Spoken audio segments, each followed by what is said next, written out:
आऊज़ु बिल्लाहि समीइल अलीम मिनश शैतानिर रजीम बिस्मिल्लाहिर्रहमानिर रहीम। आज 15 माह शवालुल मुकर्रम की शब है। जैसा कि आप तमाम मोमिनीन जानते हैं, 15 शवालुल मुकर्रम की शब एक रिवायत की बिना पर इमाम सादिक अलैहिस्सलाम की शहादत की शब है।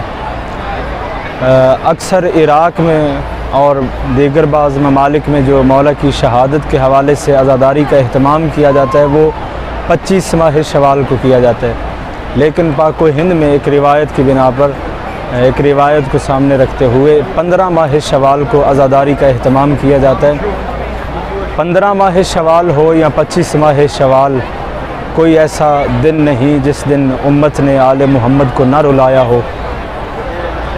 और बकिया वाले आइम्मा, उनके तो दुख ही अलग हैं।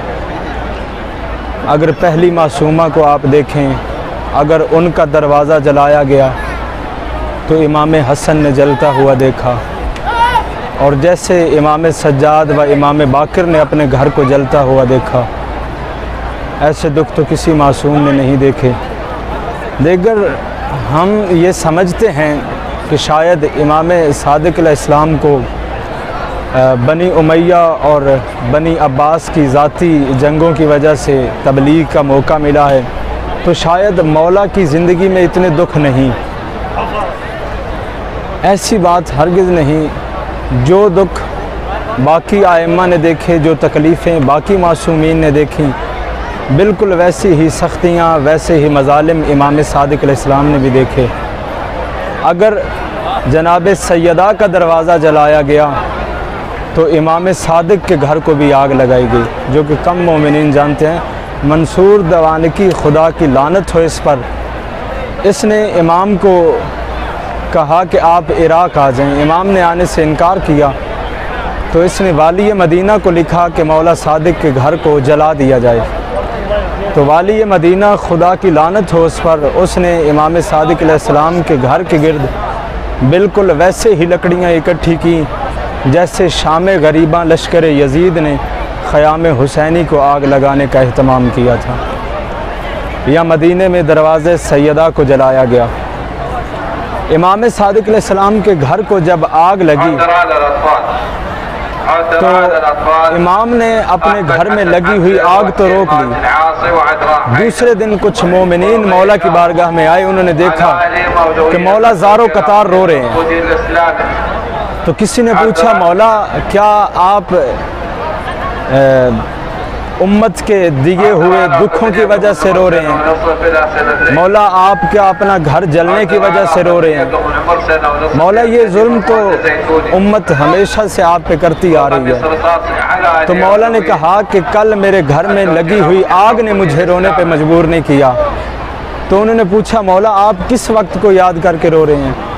तो मासूम ने फरमाया, कल जब घर में आग लगी मैंने देखा, मैं घर में मौजूद था। डरे हुए बच्चे, सहमी हुई मस्तूरात एक हुजरे से दूसरे हुजरे की तरफ जा रही थी और उनके बैन बुलंद थे।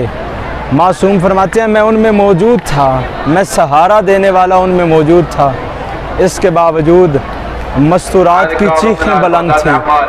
तो मौला फरमाते हैं, उस वक्त डरी हुई सहमी हुई मस्तूरात को देखकर मुझे शाम गरीबा अपने जद हुसैन के खैमों में लगी हुई आग याद आ गई। मौला फरमाते हैं, कल मैं सहारा देने के लिए उनमें मौजूद था और उन्हें जिसने सहारा देना था वो बाजू कटवा के कोई दरिया पे सो गया, कोई आलम गश में खैमे में पड़ा था। तो आज शब शहादत मौला इमाम सादिक अलैहिस्सलाम है। करीम करबला की बारगाह में, सरकार अबुल फज़ल अब्बास की बारगाह में, और इंशाअल्लाह आज ही अमीरुल मोमिनीन की बारगाह में अपनी तरफ से आप तमाम मोमिनीन की तरफ से, बिलखुसूस वो मोमिनीन जिन्होंने हमारे ज़िम्मे लगाया उनकी तरफ से करीम करबला की बारगाह में पुरसा पेश करते हैं उनके बेटे का, और बिलखुसूस इमाम ज़माना की बारगाह में उनके जद का पुरसा पेश करते हैं। और आप तमाम मोमिनीन की नियाबत में आज शब जुमा है, ज़ियारत भी अदा करेंगे। वस्सलाम या अली मदद सल्ली अला मुहम्मद व आल मुहम्मद व अज्जिल फरजहुम। अस्सलामु अलल हुसैन व अला अखीहि अबुल फज़ल अब्बास बैनुल हरमैन में मौजूद हूँ। और आज की शब इमाम ज़माना अज्जलल्लाहु ताला फ़रजहु शरीफ करीम करबला और अमीरुल मोमिनीन की बारगाह में इमाम सादिक इस्लाम की शहादत का पुरसा पेश करते हैं अपनी तरफ से, आप तमाम मोमिनीन की तरफ से। और दुआ गो हूँ कि अगले साल ये शब करीम करबला अपने तमाम चाहने वालों को बैनुल हरमैन करबला अल मुक़द्दसा में नसीब फरमाएँ। अल्लाहुम्मा सल्लि अला मुहम्मद व आले मुहम्मद व अज्जिल फ़रजहुम। अल्लाहुम्मा सल्लि अला मुहम्मद व आले मुहम्मद व अज्जिल फ़रजहुम। आज 15 माह शवाल की शब है और की रिवायत की बिना पर शब शहादत इमाम सादिक इस्लाम है। अभी अमीरुल मोमिनीन की बारगाह में पहुँचे हैं मौला को उनके बेटे का पुरसा पेश करने के लिए। आपकी तरफ से, अपनी तरफ से, जो मोमिनीन यहाँ हाज़िर नहीं हो सके उन तमाम मोमिनीन की तरफ से अभी अमीरुल मोमिनीन यासूबुद्दीन की बारगाह में उनके बेटे की शहादत का पुरसा पेश करते हैं।